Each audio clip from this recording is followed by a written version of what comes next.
ಸುದೀಪ್ ಅಣ್ಣ ಯಾವಾಗ್ಲೂ ಹೇಳ್ತಾ ಇದ್ರು ಮ್ಯಾಕ್ಸಿಮಮ್ ಆಗಿದೆ. ಇವತ್ತಿನ ಕಾಲಘಟ್ಟ pan India movie, pan India ಸಾವಿರಾರು ಕೋಟಿ, ಅಷ್ಟು ಕೋಟಿ ಇಷ್ಟು ಕೋಟಿ ಅವರು ಎನ್ನೋ ಮಧ್ಯೆ ಒಂದು ಸಿಂಪಲ್ ಸ್ಟೋರಿನೂ ನಾನು ತರ್ತೀನಿ ಅನ್ನೋ ಒಂದು ಧೈರ್ಯದಲ್ಲಿ ತಂದಿರೋದಿದೆಯಲ್ಲ, ಅದು ಸಣ್ಣ ಮಾತಂತೂ ಅಲ್ವೇ ಅಲ್ಲ. ವರ್ಷದ ಕೊನೆಯಲ್ಲಿ ಮ್ಯಾಕ್ಸ್ ಸ್ಯಾಂಡಲ್ವುಡ್ಗೆ ಬೂಸ್ಟ್ ನೀಡಿದೆ. ಸಿನಿಮಾ ಮಂದಿಗೆ ಹೊಸ ಹುರುಪು ಬಂದಿದೆ. ವಿತರಕರು, ಪ್ರದರ್ಶಕರು ಸಿಕ್ಕಾಪಟ್ಟೆ ಖುಷಿಯಾಗಿದ್ದಾರೆ. ರಿಲೀಸ್ ಆದ ದಿನದಿಂದ ಮ್ಯಾಕ್ಸ್ ಬಾಕ್ಸ್ ಆಫೀಸ್ನಲ್ಲಿ ಅಬ್ಬರಿಸುತ್ತಲೇ ಇತ್ತು. ಆದರೆ ಇದೇ ಮೊದಲ ಬಾರಿಗೆ 7ನೇ ದಿನ ಸ್ವಲ್ಪ ಮಟ್ಟಿಗೆ ಕಲೆಕ್ಷನ್ ವಿಚಾರದಲ್ಲಿ ಡ್ರಾಪ್ ಕಂಡಿದೆ. ಆದರೆ ಅದಕ್ಕೊಂದು ದೊಡ್ಡ ಕಾರಣವಿದೆ. 2024 ಕೂಡ ಸ್ಯಾಂಡಲ್ವುಡ್ಗೆ ಡಿಸೆಂಬರ್ ಲಕ್ಕಿ ಅಂತ ಸಾಬೀತಾಗಿದೆ. 2023ರಲ್ಲೂ ಕಾಟೇರ ಖಾಲಿ ಹೊಡಿತಿದ್ದ ಚಿತ್ರಮಂದಿರಗಳನ್ನು ತುಂಬಿಸಿತ್ತು. ಈಗ ಆ ಕೆಲಸವನ್ನ ಮ್ಯಾಕ್ಸ್ ಮಾಡ್ತಿದೆ. ಇಂದು 8ನೇ ದಿನ ಮ್ಯಾಕ್ಸ್ ಕಲೆಕ್ಷನ್ ಮತ್ತೆ ಏರಿಕೆಯಾಗುತ್ತೆ ಅಂತ ಕರ್ನಾಟಕದಲ್ಲಿ ವಿತರಕರ ವಲಯದಲ್ಲಿ ಚರ್ಚೆ ಶುರುವಾಗಿದೆ.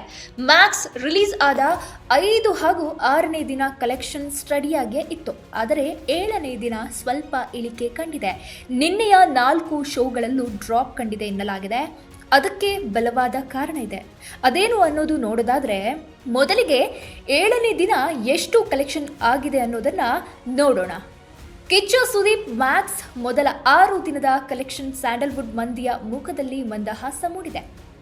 ಒಂದು ರಾತ್ರಿಯಲ್ಲಿ ನಡೆಯುವ ಕಥೆ ಕಣ್ಮುಚ್ಚಿ ಕಣ್ಣು ಬಿಡುವುದರಲ್ಲಿ ಮುಗಿದು ಹೋಗಿದೆ ಅಂತ ಅನಿಸಿದ ಅನುಭವ ಆಗಿದೆ. ಹೀಗಾಗಿಯೇ ಇಷ್ಟಪಟ್ಟು ಥಿಯೇಟರ್ನಲ್ಲಿ ಸಿನಿಮಾವನ್ನ ನೋಡ್ತಿದ್ದಾರೆ. ಆದರೆ 7ನೇ ದಿನ ಮ್ಯಾಕ್ಸ್ ಸಿನಿಮಾ ಬಾಕ್ಸ್ ಆಫೀಸ್ನಲ್ಲಿ ಕೇವಲ 1.90ರಿಂದ 2 ಕೋಟಿ ರೂಪಾಯಿ ಕಲೆಕ್ಷನ್ ಆಗಿದೆ ಎಂದು ಕರ್ನಾಟಕದ ಡಿಸ್ಟ್ರಿಬ್ಯೂಟರ್ ಸೆಕ್ಟರ್ನಲ್ಲಿ ಚರ್ಚೆ ಆಗ್ತಿದೆ. ಕಿಚ್ಚ ಸುದೀಪ್ ಮ್ಯಾಕ್ಸ್ ಇಳಿಕೆಗೆ ಕಾರಣ ಇಯರ್ ಎಂಡ್. ಜನರು ಹೊಸ ವರ್ಷದ ಸಂಭ್ರಮದಲ್ಲಿ ಇದ್ರು. ಹೀಗಾಗಿ ಥಿಯೇಟರ್ ಕಡೆಗೆ ಮುಖ ಮಾಡೋದಕ್ಕೆ ಹೋಗಲಿಲ್ಲ. ಹೀಗಾಗಿ 7ನೇ ದಿನ ಇಳಿಕೆ ಕಂಡಿದೆ. ಆದರೆ ಹೊಸ ವರ್ಷದ ಮೊದಲ ದಿನ ದೊಡ್ಡ ಮಟ್ಟದಲ್ಲಿ ಕಲೆಕ್ಷನ್ ಆಗುತ್ತೆ ಎಂದು ವಿತರಕರು ಭವಿಷ್ಯ ಹೇಳಿದ್ದಾರೆ. ಪ್ರತಿ ವರ್ಷ ಈ ಸಮಯದಲ್ಲಿ ರಿಲೀಸ್ ಆಗುವ ಎಲ್ಲ ಸಿನಿಮಾಗಳಿಗೂ ವರ್ಷದ ಕೊನೆಯ ದಿನ ಹೀಗಾಗುತ್ತೆ ಎನ್ನುತ್ತಾರೆ ಸಿನಿಮಾ ಮಂದಿ. ಮ್ಯಾಕ್ಸ್ ಕರ್ನಾಟಕದಾದ್ಯಂತ ಕ್ರೇಜ್ ಹುಟ್ಟಾಕಿದೆ. ಮೌತ್ ಪಬ್ಲಿಸಿಟಿಯಿಂದ ರಾಜ್ಯದ ಮೂಲೆ ಮೂಲೆಯಲ್ಲಿ ಕಿಚ್ಚನ ಮ್ಯಾಕ್ಸ್ಗೆ ಅದ್ಭುತ ಪ್ರತಿಕ್ರಿಯೆ ಸಿಗ್ತಿದೆ.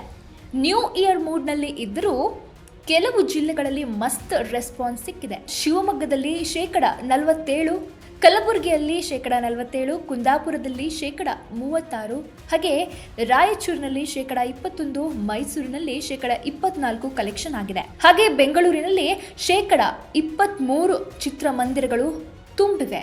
7ನೇ ದಿನ ಒಂದು ಬಿಟ್ಟು ಮ್ಯಾಕ್ಸ್ ಒಟ್ಟು ಕಲೆಕ್ಷನ್ ಜೋರಾಗಿದೆ. ಕೇವಲ ಕರ್ನಾಟಕದಲ್ಲಿ 30 ಕೋಟಿ ರೂಪಾಯಿ ಕಲೆಕ್ಷನ್ ದಾಟಿದೆ. ಇನ್ನು ಮುಂದಿನ ದಿನಗಳಲ್ಲಿ ಈ ಸಿನಿಮಾದ ಗಳಿಕೆ ಹೇಗಿರುತ್ತೆ ಅನ್ನೋದನ್ನ ನೋಡಬೇಕಿದೆ. ಸದ್ಯಕ್ಕೆ 7 ದಿನಗಳ ಕಲೆಕ್ಷನ್ ಹೀಗಿದೆ. ಮೊದಲ ದಿನ 8.70 ಕೋಟಿ ರೂಪಾಯಿ, 2ನೇ ದಿನ 3.85 ಕೋಟಿ ರೂಪಾಯಿ, 3ನೇ ದಿನ 4.70 ಕೋಟಿ ರೂಪಾಯಿ, 4ನೇ ದಿನ 5 ಕೋಟಿ ರೂಪಾಯಿ, 5ನೇ ದಿನ 5.90 ಕೋಟಿ ರೂಪಾಯಿ, 6ನೇ ದಿನ 2.45 ಕೋಟಿ ರೂಪಾಯಿ, 7ನೇ ದಿನ 1.90 ಕೋಟಿ ರೂಪಾಯಿ, ಹಾಗೆ ಒಟ್ಟು 32.40 ಕೋಟಿ ರೂಪಾಯಿ ಕಲೆಕ್ಷನ್ ಆಗಿದೆ.